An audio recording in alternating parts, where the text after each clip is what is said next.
ఒకసారి ఈ బియ్యం వడియాలు ట్రై చేయండి. టేస్ట్ అయితే చాలా బాగుంటుందండి. దానికోసం అయితే ఇక్కడ 1 కప్ వరకు రైస్ కడిగేసి 5 అవర్స్ నానబెట్టుకున్నాను.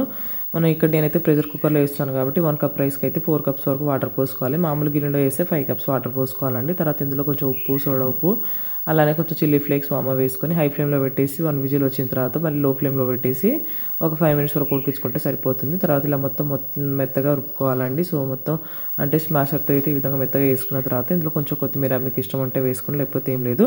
ఇప్పుడు ఇది కంప్లీట్గా చల్లగా అయిపోయిన తర్వాత మాత్రమే ఒక అంటే ఆయిల్ కవర్ కానీ లేకపోతే పాల కవర్ ఉంటుంది కదండి, సో అందులో వేసుకొని అయితే ఇలా లాస్ట్లో కొంచెం కట్ చేసుకోవాలి. ఇలా చేసుకున్న తర్వాత మనం అంటే ఒక కాటన్ క్లాత్ మీద ఇలా వడియాలు మనకు నచ్చిన షేప్లో పెట్టుకుంటే సరిపోతుందండి. ఇది కంప్లీట్గా 2 డేస్ ఎండబెట్టేస్తే చాలు. సో టేస్ట్ అనేవి చాలా బాగుంటాయండి. తర్వాత కొంచెం ఆయిల్ వేసుకొని హీట్ అయిపోయిన తర్వాత ఇలా వేయించుకోవడం అంతే అండి.